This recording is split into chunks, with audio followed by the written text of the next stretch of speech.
जय माता की भक्तों, आप सभी का स्वागत करती हूँ स्पिरिचुअल ज्ञान साधना में। और आप सभी से अनुरोध करती हूँ कि स्पिरिचुअल ज्ञान साधना को सब्सक्राइब कर लीजिए और बेल आइकन को प्रेस कर दीजिए ताकि आप। ओम उमा शंकराय नमः। जय माता की, राधे राधे, हर हर महादेव।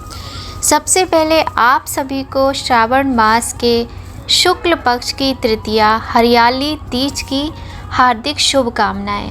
माता गौरी, भगवान भोलेनाथ का आशीर्वाद आप सभी पर सदा ही बना रहे। तो भक्तों, आज की वीडियो में हम आपको हरियाली तीज की बहुत ही सुंदर कथा सुनाएंगे। कैसे हैं आप सभी लोग? आशा करते हैं सभी लोग बहुत अच्छे होंगे। बताने के लिए कमेंट में जय माता की, राधे राधे अवश्य ही लिखिएगा। तो भक्तों, सावन मास के शुक्ल पक्ष की तृतीया तिथि को महिलाएं शिव पार्वती का विशेष पूजन करती हैं। उसे हरियाली तीज कहा जाता है। देश के बड़े भाग में यही पूजन आषाढ़ तृतीया को भी मनाया जाता है, जिसे हरतालिका तीज कहते हैं। दोनों में पूजन एक जैसा होता है, अतः कथा भी एक जैसी होती है। श्रावण मास के शुक्ल पक्ष की तृतीया तिथि को श्रावणी तीज भी कहते हैं, परंतु ज़्यादातर लोग इसे हरियाली तीज के नाम से जानते हैं। यह त्यौहार मुख्य रूप से उत्तर भारत में मनाया जाता है। इस दिन स्त्रियां माता पार्वती जी और भगवान शिव जी की पूजा करती हैं। इस दिन महिलाएं निर्जला व्रत रखती हैं। इस व्रत को करवा चौथ व्रत से भी कठिन व्रत बताया जाता है। इस दिन महिलाएं कहीं कहीं बिना भोजन और जल के व्रत रखती हैं। वहीं कहीं कहीं इस दिन महिलाएं अन्न जल ग्रहण करके भी पूजा करने तक के समय तक व्रत रखती हैं। हरतालिका तीज का व्रत करवा चौथ के व्रत के से भी अत्यधिक कठिन बताया जाता है, क्योंकि 24 घंटे अन्न जल का त्याग करके, निद्रा का त्याग करके ये व्रत किया जाता है। हरतालिका तीज के दूसरे दिन सुबह स्नान और पूजा के बाद ही व्रत पूरा करके भोजन ग्रहण किया जाता है। इसी कारण से इस व्रत को करवा चौथ से भी कठिन व्रत माना जाता है। वर्ष 2024 में हरियाली तीज का त्यौहार 7 अगस्त 2024 दिन बुधवार को मनाया जा रहा है। इस दिन जगह जगह झूले पड़ते हैं। इस त्यौहार में स्त्रियां हरे रंग का लहंगा, चुनरी और साड़ी पहनकर मेहंदी लगाती हैं, गाती हैं, नाचती हैं, झूला झूलती हैं, श्रृंगार करती हैं।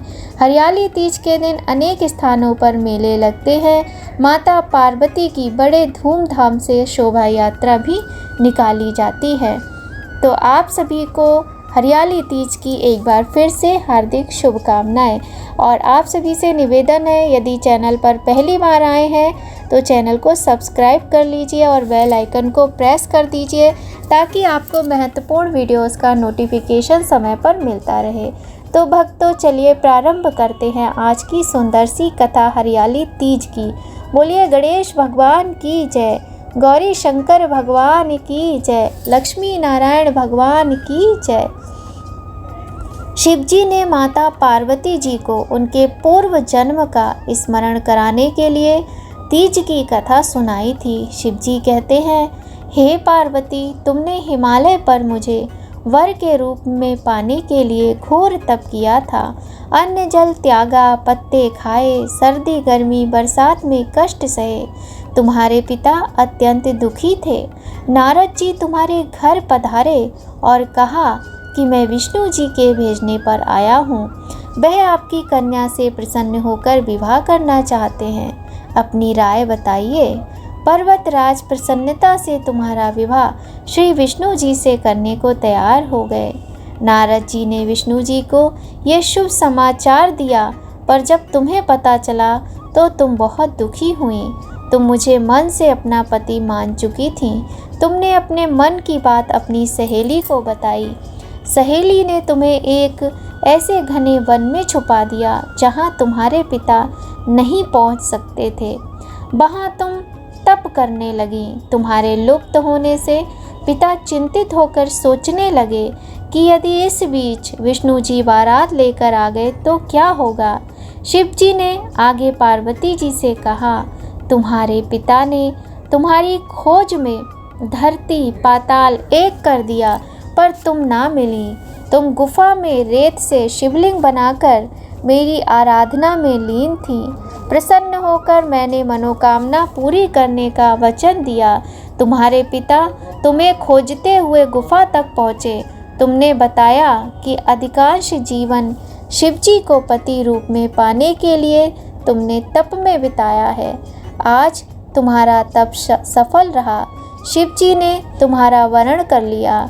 मैं आपके साथ एक ही शर्त पर घर चलूँगी, यदि आप मेरा विवाह शिवजी से कराने को राजी हो जाएं। पर्वतराज मान गए। बाद में विधि विधान के साथ हमारा विवाह हो गया। हे पार्वती, तुमने जो कठोर व्रत किया था उसी के फलस्वरूप हमारा विवाह हो सका। इस व्रत को निष्ठा से करने वाली स्त्री को मैं मनोवांछित फल देता हूँ। उसे तुम जैसा अचल सुहाग प्राप्त हो ऐसा वर देता हूँ। सावन महीने के शुक्ल पक्ष की तृतीया तिथि को कहीं कजली तीज तो कहीं हरियाली तीज के नाम से जाना जाता है।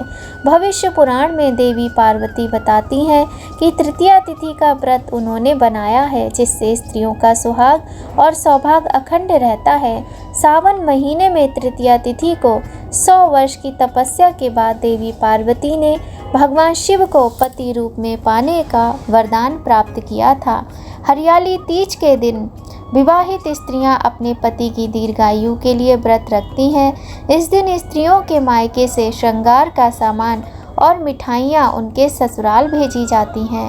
हरियाली तीज के दिन महिलाएं सुबह घर के काम और स्नान करने के बाद 16 श्रृंगार करके निर्जला व्रत रखती हैं। इसके बाद माँ पार्वती और भगवान शिव की पूजा करती हैं। पूजा के अंत में तीज की कथा सुनी जाती है। कथा के समापन पर महिलाएं माँ गौरी से पति की लंबी उम्र की कामना करती हैं।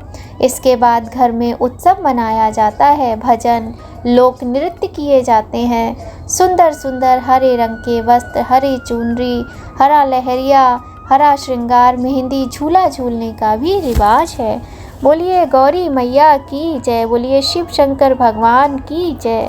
अब हम आपको माता पार्वती की एक दूसरी कथा सुनाते हैं। माँ गौरी और भगवान भोलेनाथ का ध्यान करते हुए कथा का श्रवण करें। अनन्य पुण्य फल की प्राप्ति होती है, मनोकामनाएं पूर्ण होती हैं, सौभाग्य अखंड रहता है। पौराणिक कथा के अनुसार किसी समय कौंडिन्य नगर में वामन नाम के एक योग्य ब्राह्मण रहते थे। उनकी पत्नी का नाम सत्या था। उनके घर में किसी प्रकार की कोई कमी नहीं थी, लेकिन उनके यहाँ संतान नहीं होने से वे अत्यंत दुखी रहते थे। एक दिन नारद जी उनके घर पधारे। उन्होंने नारद जी की खूब सेवा की और अपनी समस्या का समाधान पूछा। तब नारद जी ने उन्हें बताया कि तुम्हारे नगर के बाहर जो वन है उसके दक्षिणी भाग में बिल्व वृक्ष के नीचे भगवान शिव माता पार्वती के साथ लिंग रूप में विराजित हैं। उनकी पूजा करने से तुम्हारी मनोकामना अवश्य ही पूरी होगी। तब ब्राह्मण दंपति ने उस शिवलिंग को ढूंढकर उसकी विधि विधान से पूजा अर्चना की। इस प्रकार पूजा करने का क्रम चलता रहा और 5 वर्ष बीत गए। एक दिन जब ब्राह्मण पूजन के लिए फूल तोड़ रहा था, तभी उसे सांप ने डस लिया और वह वहीं जंगल में ही गिर गया। ब्राह्मण जब काफ़ी देर तक घर नहीं लौटा तो उसकी पत्नी उसे ढूंढने आई। पति को इस हालत में देखकर वह रोने लगी और वन देवता व माता पार्वती को स्मरण करने लगी। ब्राह्मणी की पुकार सुनकर वन देवता और माँ पार्वती चली आईं और ब्राह्मण के मुख में अमृत डाल दिया, जिससे ब्राह्मण उठ बैठा। तब ब्राह्मण दंपति ने माता पार्वती का पूजन किया। माता पार्वती ने उनकी पूजा से प्रसन्न होकर उन्हें वर मांगने के लिए कहा। तब दोनों ने संतान प्राप्ति की इच्छा व्यक्त की। तब माता पार्वती ने उन्हें विजया पार्वती व्रत करने की बात कही। आषाढ़ शुक्ल त्रयोदशी के दिन उस ब्राह्मण दंपति ने विधि पूर्वक माता पार्वती का यह व्रत किया। जिससे उन्हें पुत्र की प्राप्ति हुई। इस दिन व्रत करने वालों को पुत्र रत्न की प्राप्ति होती है तथा उनका सौभाग्य अखंड बना रहता है।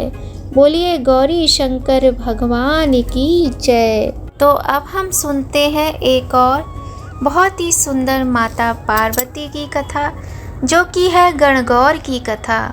गणगौर की पौराणिक कथा के अनुसार एक बार माता पार्वती भगवान शिव और नारद मुनि किसी गांव में गए थे। जब गांव के लोगों को इस बात का पता चला तो उन्होंने प्रसन्न करने के लिए तरह तरह के पकवान बनाने प्रारंभ कर दिए। एक तरफ गांव की अमीर महिलाएं भगवान को प्रसन्न करने के लिए पकवान बनाती हैं, जबकि दूसरी तरफ गरीब महिलाएं देवताओं को श्रद्धा सुमन अर्पित करती हैं। गरीब महिलाओं की सच्ची आस्था देखकर मां पार्वती उन्हें सौभाग्यवती होने का आशीर्वाद देती हैं। तभी गांव की अमीर महिलाएं पकवान लेकर आती हैं, जिसके बाद सभी महिलाएं माता पार्वती से पूछती हैं कि अब आप अमीर महिलाओं को क्या आशीर्वाद देंगी। तब माता पार्वती कहती हैं कि जो भी महिला उनके पास सच्ची आस्था लेकर आई है, उनके पात्रों पर माँ के रक्त के छींटे पड़ेंगे। ऐसा कहते हुए माता पार्वती ने अपनी उंगली काटकर थोड़ा सा लहू उन महिलाओं के बीच छिड़क दिया, जिससे उन अमीर महिलाओं को निराश होकर घर वापस जाना पड़ा, जो अपने मन में किसी भी तरह का लालच लेकर भगवान से मिलने आई थीं। इस घटना के बाद माता पार्वती भगवान शिव और नारद मुनि को छोड़कर नदी में स्नान करने के लिए चली जाती हैं और वहीं नदी के तट पर माता भगवान शिव की रेत की प्रतिमा बनाती हैं और उनकी पूजा करती हैं। साथ ही बनाई गई प्रतिमा को रेत के लड्डू का भोग लगाती हैं। जब वो ऐसा करके वापस पहुंचती हैं तो भगवान शिव माता से देरी से आने का कारण पूछते हैं। तब माता पार्वती कहती हैं कि नदी से लौटते हुए उनके रिश्तेदार मिल गए थे, जिन्होंने माता के लिए दूध भात बनाया था। उसी को खाने में देर हो गई, लेकिन शिव तो ठहरे अंतर्यामी, उन्हें सारी बात पता हो गई थी। इसलिए वो जानकर माता पार्वती से उनके रिश्तेदारों से मिलने की इच्छा जताते हैं। तब माता पार्वती ने अपनी शक्ति से वहाँ एक महल तैयार कर दिया। इस महल में भगवान शिव और नारद मुनि की खूब आवभगत होती है। कुछ समय बाद जब भगवान शिव और नारद मुनि वहाँ से लौट रहे होते हैं, तब भगवान शिव नारद मुनि से कहते हैं कि वे अपनी रुद्राक्ष की माला महल में ही भूल आए हैं। यह सुनकर नारद जी माला लेने के लिए महल की तरफ वापस लौट जाते हैं। नारद मुनि जब वहाँ पहुँचते हैं तो उन्होंने देखा कि वहाँ कोई महल नहीं है और भगवान शिव की माला किसी पेड़ की टहनी पर लटकी हुई है। यह देखकर नारद जी आश्चर्यचकित रह जाते हैं। नारद जी को आश्चर्यचकित अवस्था में देख भगवान शिव मंद मंद मुस्कुराते हुए बोले, हे देवर्षि, ये देवी पार्वती की मायावी लीला है जिसने आपको अचरज में डाल दिया है। देवी पार्वती अपनी द्वारा की गई पार्थिव शिवलिंग पूजा को गोपनीय रखना चाहती थी, इसीलिए उन्होंने यह सत्य छुपाया। भगवान शिव के वचनों को सुनकर माता पार्वती ने कहा, हे स्वामी, यह तो आपकी ही कृपा दृष्टि का फल है। भगवान शिव और माता पार्वती की लीला को देख नारद जी बोले, हे माते, आप पतिव्रताओं में सर्वोच्च हैं। आपके पतिव्रत के प्रभाव से ही यह लीला हुई है। सांसारिक स्त्रियों को आपके केवल स्मरण मात्र से ही अखंड सौभाग्य की प्राप्ति होती है। नारद जी कहते हैं कि हे माता, गुप्त पूजन साधारण पूजा से ज़्यादा फलदायी होता है, अतः यह आशीष मैं प्रदान करता हूँ कि जो भी स्त्रियाँ गुप्त रूप से आपकी पूजा अर्चना करेंगी, भगवान शिव की कृपा से उन्हें दीर्घायु और उत्तम पति पुत्र आदि की प्राप्ति होगी। बोलिए गौरी शंकर भगवान की जय। बोलिए नारद जी महाराज की जय। भगवान भोलेनाथ, माता पार्वती, देवर्षि नारद जी का आशीर्वाद आप सभी के सौभाग्य, आप सभी के पति पुत्र आदि को लंबी आयु प्रदान करे, सुख सौभाग्य प्रदान करे।